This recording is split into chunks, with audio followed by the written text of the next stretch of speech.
The bench press versus the push-up. My guess is if you clicked on this video, then you want a straightforward answer to something like, which is better for strength? Which is better for power? Which is better for hypertrophy?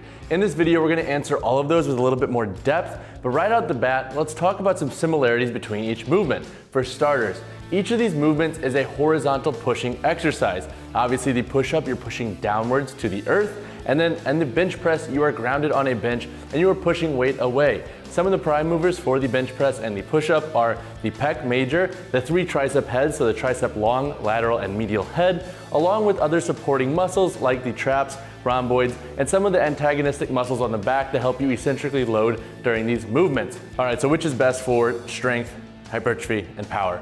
When it comes to strength, both movements can benefit your overall relative strength. And I would say take it a step further and look at the specificity in which you want to use it. So if you are a strength athlete, for example, who uses the bench press in competition, or you eventually want to compete, then I would argue that you should probably use the bench press a little bit more to progress your strength, just because you can really hone in on that skill and improve upon that skill.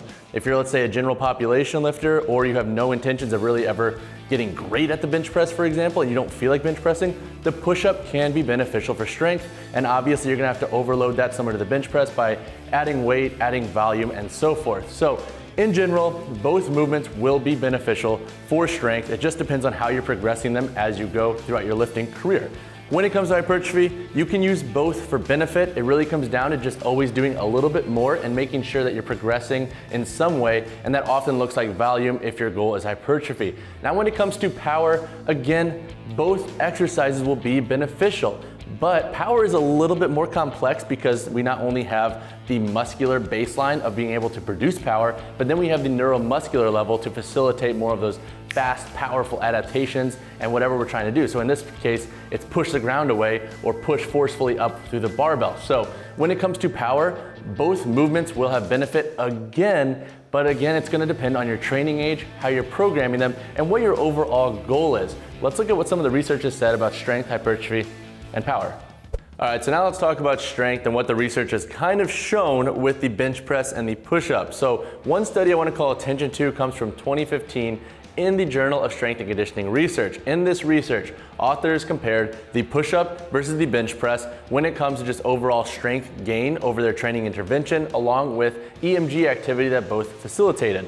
What they noted is that when volume and intensity were equated, both were very similar in terms of just the overall EMG activity of the prime movers tested, along with the strength gains that each group had. So what does that mean? It means that when you are progressing through whether it be a bench press or a push-up, if you equate the intensity, both seem to be pretty beneficial and almost equally beneficial at that. One thing to keep in mind about this study is that the population was more of like, let's say you're more a recreational lifter. So if you are invested in a strength sport, obviously this might be a little bit different for you based on the specificity of your strength needs. But in general, this research highlighted that when intensity is equivocal for both the push-up and bench press, both have benefits for EMG activity and strength gains.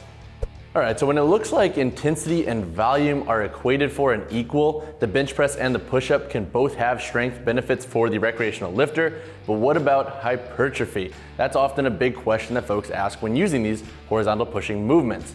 Well, in one 2019 study published in the Sports Medicine International Open Journal, authors looked at the differences between the bench press and the push-up with varied loads and the muscle activation at 8 different sites. So basically, 2 groups were split into a push-up and a bench press group, and they increased their weight accordingly for each set they did. And then the authors tracked 8 different muscle sites and the muscle activation that came along with each set. So what did they find? They found that both the push-up and bench press, when loaded increasingly together, were very, very similar in terms of just overall EMG activation. The only real difference was the bicep brachii was a little bit more active in the bench press. So when it comes to hypertrophy, I think it's again gonna come down to your overall goals and needs, but if you equate the volume and intensity of each movement and you're more of like, let's say you're a recreational lifter, so you don't have a very specific or hyper-focused goal, or you're not at an advanced level, both of these movements can be very beneficial for hypertrophy.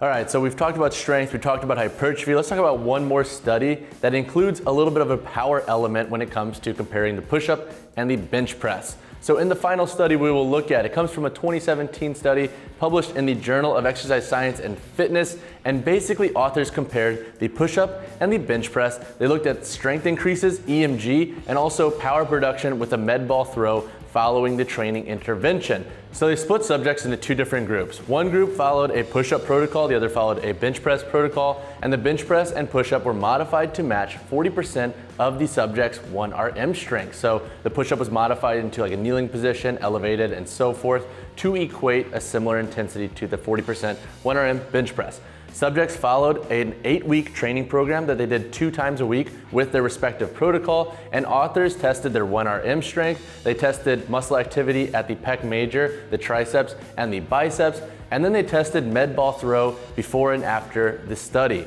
They suggested that both the bench press and push-up, again, when intensity and volume were equated for, produced similar benefits for strength, hypertrophy at specifically the triceps and the pec major. The biceps brachii was again a little bit different as it was a little bit higher during the bench press versus the push-up, but overall the prime movers were very similar. And when it came to power production in the response to the med ball throw, both movements had similar benefits. So what does that tell us? It tells us that when there is a recreational training population pursuing the bench press and push-up for whether it be strength, hypertrophy, or power gain, generally speaking, when intensity and volume are equated for, they're both going to facilitate similar adaptations. There really doesn't seem to be a one-size-fits-all answer of what is technically better for that population. Now again, circling back to our first point, if you do have a very specific training goal in mind, then you may want to choose one over the other. And again, that's going to come down to what you want to do. If you're really into calisthenics, then push-ups would obviously be probably the better bet for you. If you're into powerlifting or any other strength sports where bench press is a must, then obviously improving on the bench press is going to be the right call. That doesn't mean not to use both, but it just means that if you're going down the specificity of your training, then you might want to employ one over the other a little bit more heavily. So which is best for strength, hypertrophy, and power? They're both similar when you equate intensity and volume. At the end of the day, the bench press and the push-up both have a ton of benefits, especially for strength, hypertrophy, and power, and it really comes down to how you plan on using them. This video is not intended to say only perform one. In fact, I think molding them together in a harmonious fashion can be really beneficial for a plethora of athletes. One is great for building maximal strength, one could be a little bit better for building onto hypertrophy, but again, it really comes down to your training age, the specificity of your needs and goals, and how you plan to use them. If you only want to do one, do it. Load it and equate your intensity accordingly to make sure you're always progressing, but no one's forcing you to do both. No one's telling you to only do one. So choose what's best for your training needs and goals and get after it. If you want to learn more about the studies and more of an in-depth approach to looking at these two, check out the article down below or Google BarBend and push-up versus bench press.